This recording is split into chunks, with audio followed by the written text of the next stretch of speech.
그러면 아까 말씀드린 대로 세월호 인양 작업 어느 정도 진행이 되고 있는지 여러분께 남은 시간 집중적으로 전해드리도록 하겠습니다. 먼저 팽목항에 나가 있는 송욱 기자 연결해 보도록 하겠습니다. 송욱 기자. 네, 팽목항에 나와 있습니다. 약 1시간쯤 전에 연결을 해서 송욱 기자가 현재 인양 상황 전해 주셨는데 그 사이에 혹시 어느 정도 더 진전이 된 게 있습니까? 아직은 해양수산부의 공식적인 발표나 소식은 없습니다. 현재 인양 현장과 함께 진도군청에서 해수부 관계자들이 인양 진척 상황을 파악하고 있는데요. 공식 브리핑이나 자료 배포를 하면 그곳에서 할 계획인데 언제 하겠다 이런 얘기도 나오지 않은 상황입니다. 해수부는 오늘 오전 10시 세월호 시험 인양에 착수했다고 발표했었는데요. 시험 인양은 세월호 선체를 해저면에서 1에서 2m 정도 들어 올려서 이상이 없다는 걸 확인하는 겁니다. 성공적으로 시험 인양이 되면 곧바로 수면 위로 선체를 끌어올리는 본인양을 한다는 게 해수부의 계획이었습니다. 사실 해저면에서 선체를 떼어내는 게 순간적으로 무거운 하중을 견뎌내야 해서 인양에 있어 가장 중요한 과정인데요. 이와 관련해 해수부 관계자는 현재 천천히, 예상보다 더 천천히 작업하고 있다 이렇게 말했습니다. 곧 본인양에 돌입한다고 해도 늦은 저녁이나 밤은 돼야 세월호가 수면 위로 드러나는 것이 가능할 것이다 이런 전망이 나오고 있습니다. 지금 송욱 기자가 얘기한 거 보면은 주영진의 뉴스 브리핑이 끝나기 전에는 세월호가 본인양이 진행된다고 하더라도 물 밖으로 나오기는 어려울 것 같은데 이렇게 예상보다 인양 작업이 늦어지게 되면 누구보다도 미수습자 가족분들의 불안감, 걱정 커질 수밖에 없겠네요. 네, 그렇습니다. 그 세월호 미수습자 가족과 희생자 유가족은 정부의 시험 인양 소식을 듣고 오늘 오전 10시쯤에 각각 배를 타고 바다로 나왔습니다. 현재는 사고 해역 주변 1.6km 인근에서 인양 작업을 계속 지켜보고 있습니다. 가족들은 말씀하신 것처럼 인양 작업이 더디게 진행되는 것에 대해 다소 불안감을 느끼고 있는 것으로 전해지고 있는데요. 하지만 1072일이나 이어진 기다림이 오늘에서는 끝났으면 하는 바람 또한 더욱 간절해지고 있습니다. 그리고 송욱 기자, 오늘 세월호가 인양된다는 내용을, 인양을 시도하겠다는 내용을 해수부가 아침에 발표를 하고 나니까 많은 분들이 왜 갑자기 세월호 지금 인양하는 거지? 이렇게 얘기를 하고 계세요. 또 다른 분들은 해수부가 오래전부터 준비를 했다가 오늘 마침 기상 여건이 맞으니까 오늘 한 것 아니야 이런 얘기도 있는데 정확한 내용이 어떤 겁니까? 네, 해수부는 그 세월호 인양을 위해서 그 인양 업체를 선정했었습니다. 하지만은 그 뒤에 인양 업체가 준비하는 과정에서 그 준비가 제대로 되지 않기도 하고 인양하는 과정에서 많은 난관들이 있었습니다. 그리고 이제 그 이번 소조기, 그러니까 물살이 약해지는 이번 소조기를 맞아서 그 지난 18일 요번에 이제 본인양 시험 인양에 나서겠다 이렇게 발표를 했었는데요. 하지만 그때도 그 와이어 꼬임 현상이 발생을 하면서 오늘로 다시 그 시험 인양 날짜가 미뤄진 겁니다. 지금까지 팽목항에서 전해드렸습니다. 네, 송욱 기자 잘 들었습니다. 송욱 기자가 현재 인양 진행 상황 전해드리는 동안에 스튜디오에 세월호 인양 작업과 관련해서 자세한 말씀해 주실 분들 모셨습니다. 먼저 서울대 조선해양공학과의 장창두 명예교수님, 전 해군 해난구조대장이신 정운채 예비역 대령 모셨습니다. 두 분 어서 오십시오. 그리고 이번 세월호 인양 특보 열심히 준비한 우리 SBS 보도국의 심영구 경제부 기자도 나오셨고 어서 오십시오.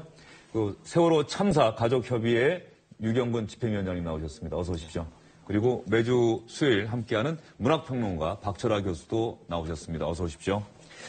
저희가 이렇게 많은 분들을 모신 것은 오늘 해양수산부가 시도하고 있는 세월호 인양 작업의 무게가 그만큼 또 오늘 인양 작업에 쏠린 관심이 그만큼 크다는 것을 여러분께 보여드리는 것 아닌가 이런 싶은 생각이 듭니다. 먼저 유경근 위원장님께 여쭤보겠습니다. 오늘 세월호가 3년이 다 돼서 인양이 시도되고 있습니다. 이 소식 접하고 어떤 생각이 드셨습니까?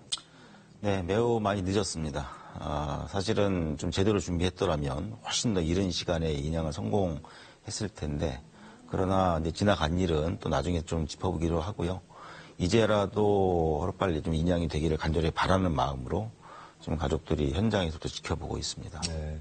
유경훈 위원장께서도 원래 진도 현장으로 좀 내려가시려고 하지 않았습니까? 어떻게? 예, 사실은 내려가는 게 맞는데, 좀 예상치 못하게 그 인양 일정이 급히 진행이 되는 바람에 좀 기존에 좀 해야 될 일정들이 있고 특히 지금 선체조사위원회를 구성하는 중에 있습니다. 그래서 그 일을 또 마무리 지어야 하기 때문에 아직 내려가지 못하고 있습니다. 네, 이렇게 오늘 하여튼 나와주셔서 각별히 감사의 말씀 드리고요. 심영구 기자. 네. 오늘 해수부가 얘기할 때 뭐 시험인양, 본인양 이런 얘기를 자꾸 해요. 네. 해수부나 우리 심영구 기자는 잘 알겠지만 시청자 여러분들은 인양이면 인양이지 뭐 시험인양은 뭐고 본인양은 뭐냐 이렇게 또 생각하실 것 같은데 어떤 차이가 있는 겁니까? 시험인양은 말 그대로 시험 일단 한번 들어보는 겁니다. 세월호가 이렇게 제가 모형을 갖고 나왔는데요. 지금 모형 갖고 나왔네요. 네, 갖고 나왔는데 이렇게 지금 옆으로 측면으로 누워 있는데 이거를 양쪽에 바지선 두 척을 동원해가지고 들어 올리는 작업을 하는데 이 들어 올리는 작업 자체가 굉장히 좀 난이도가 높고 어려운 작업이기 때문에 이걸 일단 잘 작동하는지 1, 2m 정도 들어보는 거를 시험인양이라고 하고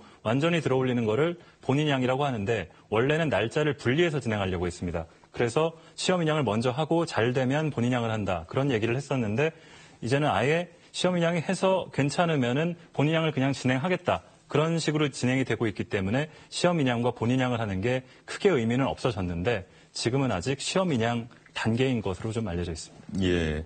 그런데 제가 알기로는 얼마 전에 해수부가 발표했다가 인양 시도하겠다고 발표했다가 뭐 불과 몇 분도 안 돼서 취소한 적도 있고요. 그런 해프닝도 있었고 그다음에 4월 5일에 할 거다 이런 얘기가 많았는데 왜 갑자기 오늘 하게 된 거죠? 그러니까 그때 지난주 토요일 얘기인데요. 18시 오후 6시쯤에 해수부가 다음 날인 19일 날 날씨가 괜찮을 것 같으니까 그날 시험인양을 해서 괜찮으면은 본인양을 하겠다. 그런 전달을 했었는데 그러고서 한 3시간 지나서 말을 바꿨습니다. 날씨가 안 좋아서 못하겠다. 그렇게 말을 바꿨는데 그 이유들을 나중에 확인을 해보니까 이 시험인양을 해보려고 장비들을 점검하고 있는 과정에서 인양줄이 일부 꼬인 거를 발견을 한 겁니다. 그래서 꼬임 방지 장치를 급하게 하고 하느라고 이 시기를 연기를 했고요. 4월 5일 얘기가 나오는 거는 이제 물살이 그쪽 해역이 워낙 물살이 빠르고 거세기 때문에 물살이 좀 잠잠해지는 시기를 기다려서 해야 되는데 그걸 소조기라고 부릅니다. 다음 소조기가 지금이 소조기 기간이고요. 다음 소조기가 4월 5일이기 때문에 4월 5일쯤에 다시 시도를 할 수 있다. 그런 얘기가 나오고 있는 겁니다. 장찬우 교수님 지금 심영구 기자가 잠깐 설명을 했는데요. 그러니까 시험 인양을 할 때 선체를 현재 이렇게 옆으로 기울어지는 세월호 선체를 한 1, 2m 정도 끌어올려서 수평으로 이렇게 세우는 그 작업인 것 같은데 이 시험 인양이 성공이 된다면 본인양, 이 수면 위로 끌어올리는 거는 쉽게 이렇게 올라올 수 있는 겁니까? 생각보다? 사실 시험 인양이 좀 그 해저의 뻘에 이렇게 밀착이 돼 있지 않습니까? 선체가. 예. 그렇게 되면은 사실은 부력이 발생하지 않고 오히려 훨씬 더 힘듭니다. 수압의 차이에서 부력이 생기는 건데 원래 윗면하고 아랫면의 수압의 차이에서 밑에서 밀어붙이니까 수압이 더 세니까 부력을 받는 건데 이렇게 딱 착절해서 바닥에 붙어버리게 되면 부력이 발생하지 않습니다. 예. 오히려 수압이 작용해서 더 강하게 마치 우리가 이거 공기 압축기를 누르는 것처럼 달라붙게 되죠. 그래서 훨씬 더 힘이 많이 듭니다. 지금 선체가 6,800톤의 화물을 하면 뭐 10,000톤 넘어가는데 흡착하게 되면은 훨씬 더 넘어갑니다. 그래서 최초에 떼어낼 때가 가장 좀 어려운 시기가 아닌가 생각이 되고요. 그때 힘을 많이 줘야 되기 때문에 이 장력의 불균형이 일어날 수 있습니다. 이 와이어에. 그래서 와이어의 장력을 조절을 잘 해야 됐고 그렇게 해야만 이게 균형이 무너지지 않고요. 두 바지가 제대로 들어올 수 있는데 시험 인양을 한 다음에 본 인양을 나중에 며칠 뒤에 하겠다는 거는 별로 좋은 방법은 아닌 것 같습니다. 왜냐하면 시험 인양을 해가지고 장력을 다 조정을 해놨는데 다시 내려놓게 되면 또다시 장력이 헝클어지기 때문에 예. 또 같은 작업을 되풀이해야 되기 때문에 역시 일단 시험 인양을 해서 장력이 완전히 균형이 잡혔다면 그대로 본 인양하는 쪽이 더 순리라고 생각합니다. 예. 해양수산부가 지금까지는 정확한 인양 작업 상황에 대해서 기자들에게 브리핑을 공식적으로 하지 않고 있는데요. 잠시 뒤 오후 5시 반에 해양수산부가 브리핑을 한다고 합니다. 이 브리핑 내용 듣고 나면 오늘 본인양이 되는지, 본인양이 된다면 몇 시쯤 세월호 선체가 3년 만에 바다 위로 모습을 드러내게 될지를 명확하게 알 수가 있을 것 같습니다. 정원채 대령님, 예. 본인양이 성공한다. 뭐 성공한다고 하더라도 또 목포 신항까지 가서 거치까지 돼야 되는데 뭐 여러 가지로 본인양 성공의 결정적인 변수는 날씨입니까? 기상 여건입니까? 물론 기상 여건도 변수가 될 수는 있습니다만 더 중요한 것은 지금 현재 준비된 상태가 완벽하게 돼 있느냐 하는 것이 더 중요한 문제겠죠. 이미 기상은 다 판단해서 하는 겁니다. 그래서 제가 볼 때는 지금 현재 이 상태면은 거의 완벽하게 준비가 돼 있어야 됩니다. 그것이 돼 있는 것을 테스트하는 것이 지금 말 시험 인양이라고 하는데 사실 시험 인양이란 말은 제가 처음 듣는 얘기입니다. 아, 그렇습니까? 네, 왜냐하면 시험 인양 없습니다. 원래는 들어서 바로 올리는 겁니다. 근데 이제 이 시험 인양이라는 의미는 그 전에 준비되는 상태를 확인해 봤다는 뜻입니다. 뜻인데 제가 볼 때는 이 인양이 성공 여부는 가장 중요한 변수는 바닥에서 뜨는 순간입니다. 바닥에서 뜨면은 그다음부터는 가장 어려운 관문은 통과했다고 보면 됩니다. 그래서 바닥에서 뜨는 것이 오늘 관건입니다. 관건인데 왜 그것이 가장 힘들었냐면 바닥에서 뜰 때 가장 무게가 많이 나갑니다. 그래서 지금 현재 양바지에서 가지고 있는 인양력은 충분하다고 이론적으로 나오는데 중요한 것은 그 인양력은 충분하더라도 그 인양력이 정말로 균형되게 똑같이 힘을 미칠 수 있냐 하는 것이 관건입니다. 아무리 인양력이 많이 있더라도 기울어진다든가 혹은 똑같이 힘을 미치는데도 불구하고 밑에 선체 바닥이 약한 데도 있고 강한 데도 있는데 만약에 약한 쪽에 먼저 힘이 미치면은 약한 쪽은 파손될 수도 있다는 겁니다. 이런 변수들이 수없이 많이 있기 때문에 제가 판단할 때는 지금 이 시간이면은 만약에 아침에 10시부터 시작했다면은 지금 이 시간 아니면 이미 바닥에서 뜨셔야 됩니다. 제가 판단키로는. 예. 그런데 지금까지 아무런 연락이 없는 것이 저로서는 좀 불안한 요소 중에 하나입니다. 예. 이렇게 지금 세월호 인양과 관련해서 기술적인 부분, 과학적인 부분까지 여러분께 설명을 드렸는데요. 세월호의 인양이 본격적으로 시도된 것 자체가 세월호 참사가 일어난 지 무려 1072일 만이다. 이런 얘기가 나오고 있습니다. 다음 달 16일이면 벌써 3년이 되지 않습니까? 박철아 평론가께서 오늘 세월호 인양 시도 관련한 기사를 보고 나서 박철아 평론가께서는 어떤 생각이 드셨습니까?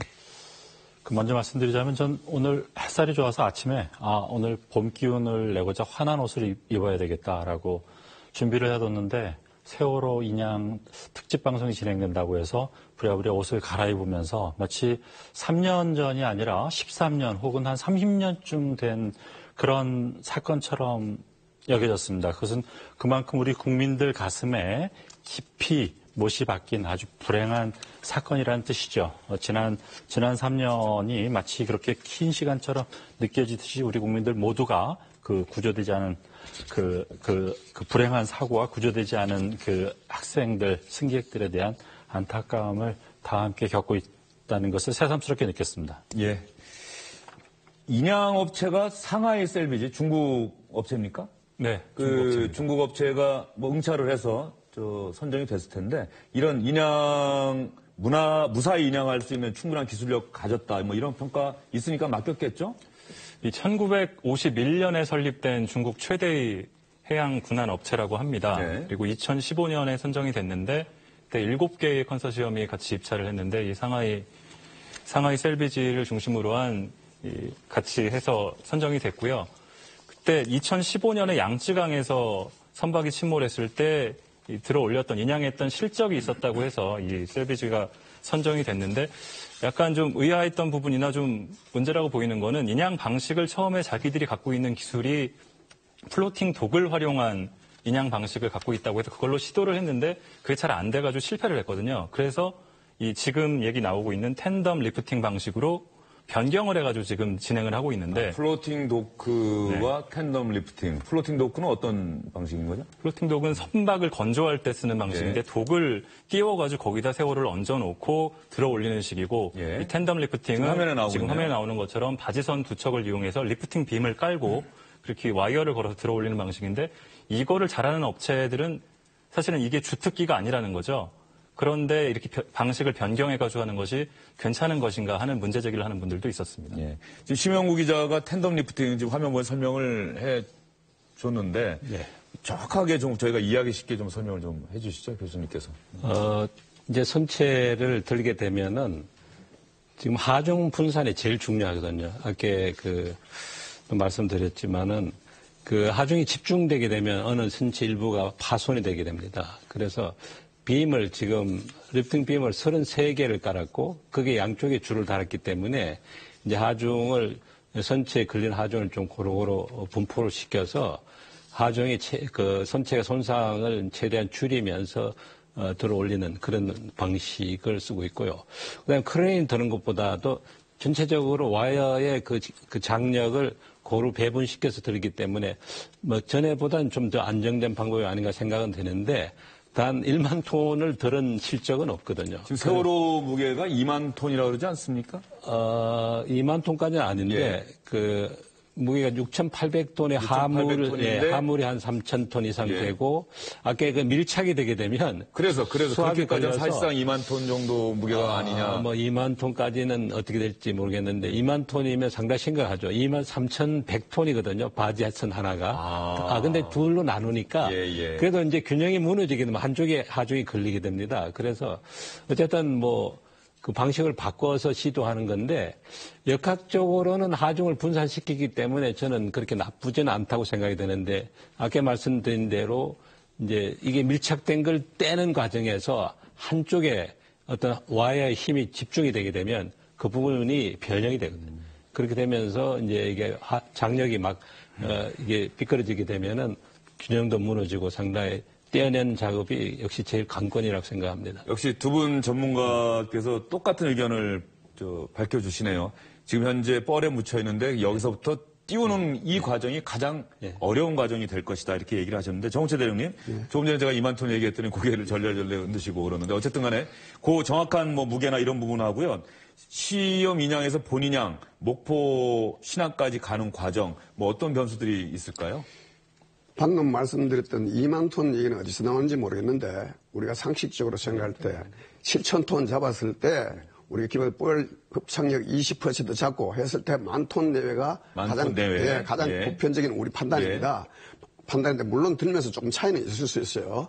근데 중요한 것은 이 과정에서 오늘 제일 중요한 것은 바닥에서 띄우는 거. 그때가 가장 하중이 많이 걸리니까 그것을 견뎌내느냐 못 견뎌내느냐. 그 다음부터 수면까지 오는 것은 큰 어려움이 없습니다. 그 다음 단계의 어려운 것은 뭐냐면은 일반 국민들이 이걸 아주 쉽게 생각하는 부분인데 저 같은 경우는 이게 상당히 어렵게 보는 부분이 뭐냐면은 양바지에서 줄을 당겨서 텐덤식으로 올렸습니다. 그 다음에 작업이 그것을 바지에 안착하는 작업입니다. 그것을 보통 사람들은 그냥 넘어가는데 그 안착하는 작업이 쉽지는 않다. 예를 들면 여기에서 가장 중요한 것은 기상의 영향을 받습니다. 양바지가 기상의 조류에 밀리고 바람에 밀리면서 바지가 바람에 밀리는 상태에서 그 들고 있는 것을 바지에 정확하게 놓는다? 우리 상식적으로 쉽게 생각하지만 실질적으로 현장에서는 대단히 어려운 부분 중에 하나입니다. 그 다음은 예인하는 것은 제가 볼 때는 기상만 괜찮으면 큰 문제가 없다. 예인하는 건 하루만이면 갈 수 있는 거죠? 한 9시간 정도면 간다고 하는데. 제가 볼 때는 여기서 안착할 때까지 지금까지 언론에 나온 것이나 현장에서 보고할 때는 3일로 봅니다. 그리고 완전 저기 목판까지 가는 것을 10일로 봅니다. 그래서 최소 10일에서 많게는 20일까지 보편적으로 보고 있습니다. 그런데 이것은 현장 얘기고 제가 판단했을 때는 정확한 건 아직 모르겠습니다. 예, 해수부 설명에 의하면 12.5일 정도가 필요할 것이다. 이런 얘기가 나오고 있는데 어쨌든 두 분 전문가 얘기 잘 들었고요. 인양과 관련한 소식은 잠시 뒤 오후 5시 반에 해양수산부의 기자 상대 브리핑 내용을 듣고 나면 시청자 여러분들께서 더 잘 이해하실 수 있을 것 같습니다. 오늘 해양수산부가 세월호를 인양해 보겠다는 그런 발표가 있자 미 수습자 가족분들이 기자회견을 열고 부모의 마음으로 인양해 달라 이렇게 간절한 호소를 했습니다. 미 수습자 가족들은 애간장이 녹는 마음으로 하루를 보냈습니다. 인양 작업이 진행되고 있지만 바닷속에서 목포 신항으로 올라오고 가족을 찾을 때 인양이라 할 수 있습니다. 사고 당일 어떻게 이런 일이 하며 망연자실하셨던 많은 국민 여러분, 많은 엄마 아빠의 마음으로 함께 아파하시고 함께 울던 그 마음이 지금 현장에 절대적으로 필요합니다. 저희도 가족을 찾아서 집에 가고 싶습니다. 차가운 바닷속에서 사랑하는 가족의 눈물로 얼마나 돌아오고 싶을까요? 마지막에 불렀을 이름이 아마도 사랑하는 가족일 겁니다. 엄마라서 절대 사랑하는 가족을 보게 할 수 없습니다. 두 번 다시 세월호 같은 아픔이 대한민국에서 일어나지 않도록 잘 마무리하고 사람의 생명이 최우선이 되는 세상이길 원합니다. 네, 허다윤 학생의 어머니께서 대표로 기자회견을 하셨습니다. 허다윤 양은 어린아이들을 이렇게 좋아해서 어린이집에서 봉사활동을 많이 해왔다 이런 얘기가 있는데 박철아 평론가님 어머님의 호소 어떻게 들으셨습니까? 저 역시 저 학생들 부모님 또래의 나이입니다. 정확히. 그래서 사실은 저만이 아니라 우리 국민들 모두가 저 어머니, 아버님, 저 가족들의 신병일 거라고 생각합니다. 유경근 위원장님, 그 세월호 참사 가족 협의회 또 지금 미수습자는 현재 9분 계시는 걸로 알고 있는데 지금 어머님의 호소 들으시면서 같은 입장이시고 그런데 어떻습니까? 예, 저희도 저 다윤이 어머니나 은하 어머니와 같은 입장이 있었죠. 아이들을 찾기 전까지는. 지금 현재 대한민국에서 가장 아프고 또 가장 힘없고 고통스러워 하시는 분들이 바로 저 9분 미수습자분들의 가족들이라고 생각을 합니다.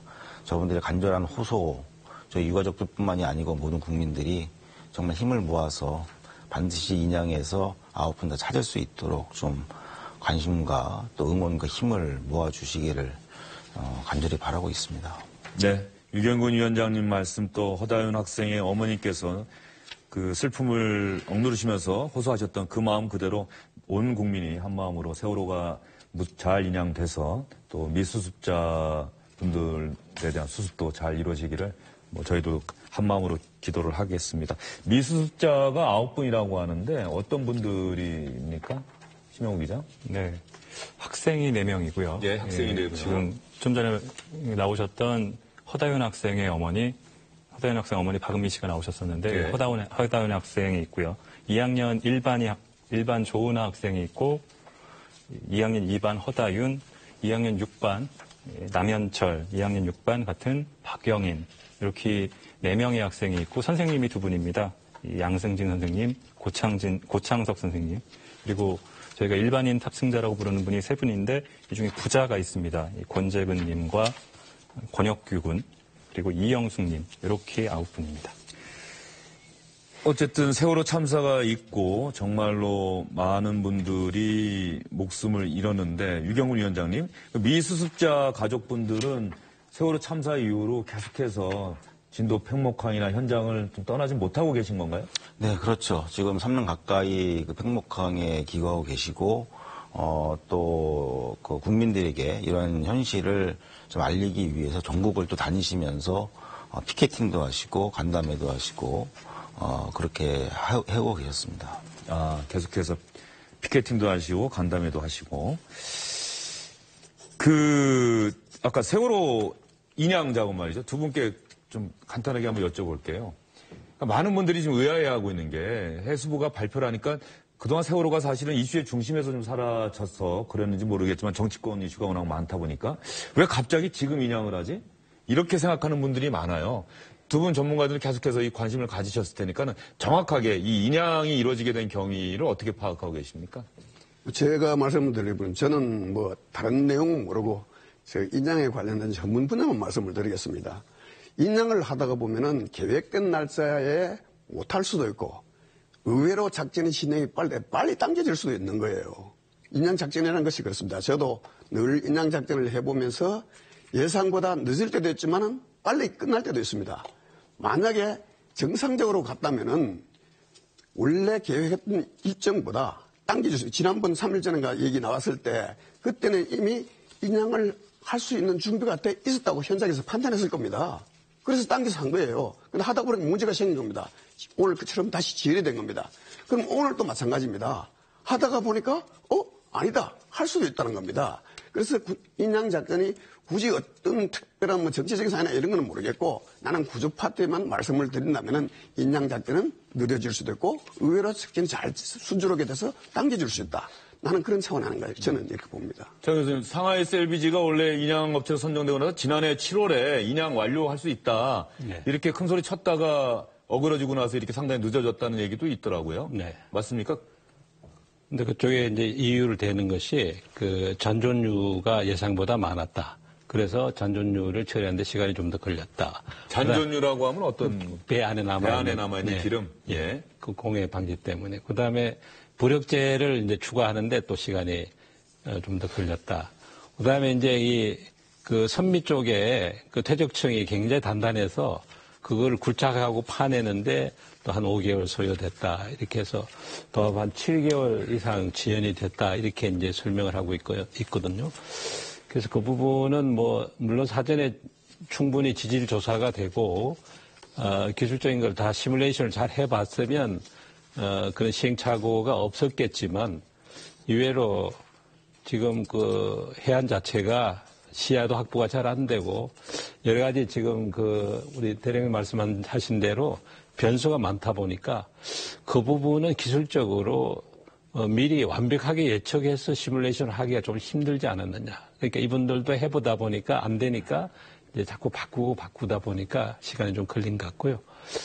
그런 부분은 기술적인 부분이라서 뭐 실제 해보지 않으면 좀 상황을 미리 예측하기는 좀 힘들지 않았나 그런 생각은 해봅니다. 이번 인양을 맡은 상하이 셀비지 어쨌든 간에 오늘 인양 작업을 성공적으로 해낸다고 한다면 뭐 기술력을 보여주는 걸 테고요. 그런데 상하이 셀비지가 중국 업체인데 아까 간략하게 과연 이 인양 작업을 감당해낼 만한 능력이 역량이 있는 업체인지는 아직까지 확인할 길은 없습니다만 어떤 과정을 통해서 선정이 된 거죠?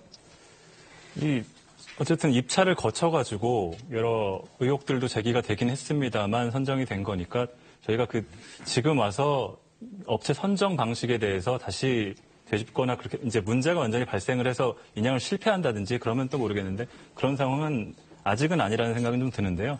근데 다만 인양이 뭐 여러 가지 기술적인 문제도 말씀하셨지만 인양이 너무 늦어지는 거 그리고 또 이제 국민들이 많이 의혹을 제기하는 부분이 그동안 이 정부에서 사실 세월호 특별조사위의 조사위 구성과 활동들도 방해를 좀 했다는 의혹들도 많이 있었고 이 작년 같은 경우는 총선도 있었고요.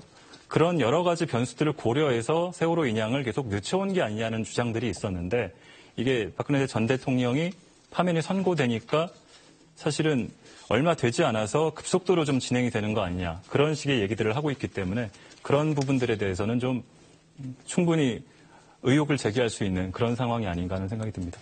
오늘 세월호 인양 관련한 이 소식을 여러분께 전해드리다 보니까 지난해 12월인가요? SBS 그것이 알고 싶다 해서 세월호 참사와 관련해서 또 인양과 관련해서 여러 가지 궁금증, 의혹이 있다 이러면서 제기했던 또 보여줬던 영상들이 있는데 일단 세월호에 현재 생각하지 못했던 처음에 침몰했을 당시 없었던 구멍이 무려 140개나 뚫려 있었다. 그러면서 당시 그것이 알고 싶다 팀에서 저렇게 CG 작업을 통해서 보여준 적이 있습니다.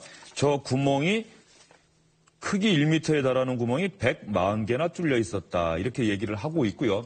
또 하나 당시 방송을 통해서 제기했던 의혹 중에 하나가 우리 한국인 잠수사는 전혀 들어가지 못하고 중국인 잠수사만 들어갔다. 그리고 특히 화물칸 수색은 중국인들만 전담을 했다. 이런 얘기가 있는데 그것이 알고 싶다 당시 방송 내용 간략하게 한번 여러분께 보여드리겠습니다. 세월호에 들어가서 무슨 작업을 하는 인원은 전체적으로 상하이 셀비지가 거의 맡았다고 보면 됩니다. 무대는 안 들어갔어요. 한 번도 안 들어갔어요. 한 번도 안 들어갔어요. 지금도 한국 사람은 한 명도 못 들어가고 있는 거죠. 지금도 없죠. 상하이 셀비지가 전부 다이빙을 하고 있기 때문에. 저 당시 그것이 알고 싶다 보고 세월호 참사 가족 협의회 미수습자 가족분들 마찬가지로 궁금하시고 좀 의혹도 생기시고 그러셨을 것 같은데 어떻습니까? 사실 저 내용은 상하이 셀비지를 처음 선정하고 그다음에 어떤 방식으로 인양을 할 건지를 이제 설명하는 과정 속에서 저희들은 이미 파악을 했었죠. 그리고 문제 제기를 했었고요. 그 잠수는 중국 사람들만 할 것이다라는 설명이 있었습니다. 그런데 거기에 대해서 왜 그래야 하는지 특히 한국 바다라서 한국 사람이 왔다 이런 얘기가 아니라 실제로 한국 수많은 잠수사들이 세월호에 진입해본 경험이 있고 워낙 잘 알고 있는데 같이 협조를 한다거나 그런 노하우를 또 받아가면서 하는 것이 더 빠를 텐데 왜 굳이 그렇게 한정을 지어야 하느냐 그랬을 때 설명은 서로 의사소통이 안 되기 때문에 그렇다. 이게 이유였다는 이야기죠. 그런데 사실 좀 납득하기는 좀 어려운 상황입니다. 그러나 어쨌든 저렇게 중국 그 잠수사들만 진입할 수 있었고 또 실제로 그들이 어느 부위까지 어느 부분까지 잠수하고 진입을 했는지도 사실 지금 명확하지 않은 상황이거든요. 좀 이런 부분들이 너무나 그 비공개 또는 비밀스럽게 진행이 되다 보니까 말씀하셨던 수많은 의혹들이 계속 제기되고 있는 것 같습니다. 네. 이 부분을 지금 여러분께 보여드리고 지금 유경근 위원장님 말씀을 들은 이유는 앞으로 세월호가 인양이 되고 나면은 선체조사위원회가 이제 법이 시행되지 않았습니까? 네. 바로 선체조사위원회가 세월호, 인양된 세월호를 상대로 해서 수색 작업도 하고 또 수습 작업도 해야 되고 그런 과정을 통해서 저런 의혹들도 다 밝혀져야 되는 거겠죠. 무엇보다 침몰 원인 같은 것도 밝혀져야 될 것입니다. 맞습니다. 이 선체조사위원회는 크게 4가지의 임무를 가지고 있습니다. 우선 첫 번째 지금 진행하고 있는 선체 인양, 그리고 미수습자 수습, 그리고 선체 조사, 그리고 선체 보존에 관한 의견을 개진하는 것. 이 4가지의 임무를 가지고 이제 출범을 하게 될 텐데요. 이 과정에서 기존 정부의 입장은 인양과 미수습자 수습까지에 대해서는 일정 정도의 계획이라든가 뭐 예산을 확보한다든가 이런 것들은 해왔지만 선체 조사나 선체 보존과 관련해서는 어떤 계획도 없거나 또는 아예 무시하는 이런 상황이었다는 거죠. 그리고 그 과정 속에서 그 이유에 대해서 여전히 비공개 또는 비밀스럽게 이제 이 진행을 해왔다는 것이고요. 그래서 이 선체조사위원회와 이 정부가 같이 협조하면서 그런 필요한 자료들을 서로 공개하고 또 같이 의논해가면서 이 4가지 과제를 함께 수행할 수 있는 그런 계획들을 좀 수립을 해나가야 할 것이고 정부도 이미 그렇게 하겠다고 약속을 했기 때문에 그 약속이 좀 실현되기를 바랍니다. 예. 세월호를 인양하는 작업이 현재 진행되고 있습니다. 본인양이 시작됐는지 그래서 오늘 밤 안에 세월호가 바다 위로 모습을 드러낼지는 아직까지 분명하게 말씀드리기가 어렵습니다. 잠시 뒤 오후 5시 반에 해양수산부가 브리핑을 통해서 현재까지의 인양 작업 상황, 진척 상황 브리핑한다고 하니까 해수부 브리핑 듣고 나면은 조금 더 명확한 추측이 가능할 것 같고요. 오늘 세월호 인양과 관련된 소식 전해드리면서 저희가 준비한 영상, 노래가 있습니다. 이 노래는 세월호 참사 때 숨진 고 이다운 군의 자작곡 사랑하는 그대여입니다. 지금 미수습자죠. 남현철군이 작사한 노래라고 하는데 신용재 씨, 가수 신용재 씨가 이다운 군의 목소리와 함께 직접 부른 아름다운 그대여. 저희 주영진의 뉴스 브리핑 팀에서 세월호와 관련된 영상으로 이 노래 여러분께 한번 들려드리겠습니다. 그대 오늘 하루도 참 고생했어요.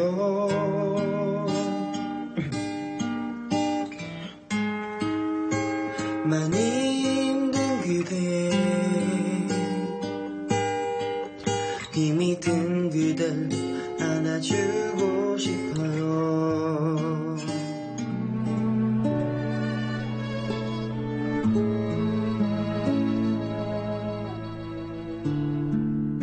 사랑하는 그대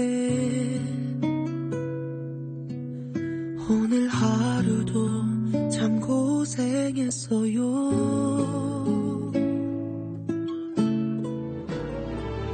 내가 만든 내 노래 들어봐요. 오늘도 수고했어요. 사랑하는 그대여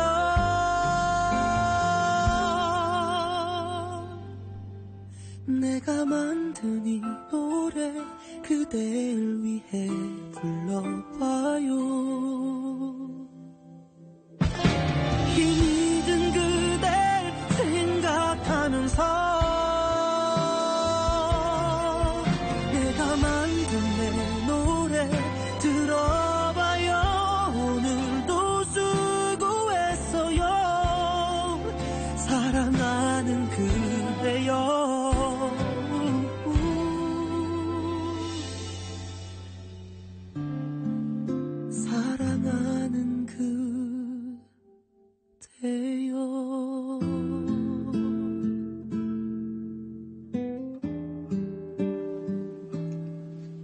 네. 박철아 평론가님, 이 노래 듣고 어떤 느낌이 드십니까?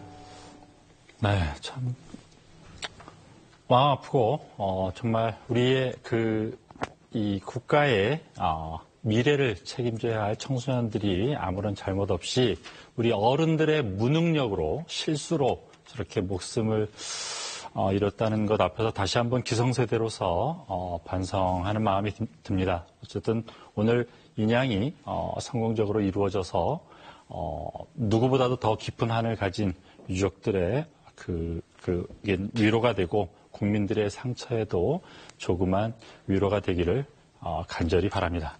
네, 오늘 5분 긴 시간 수고 많으셨습니다. 특히 나오셔서 감사드리고요.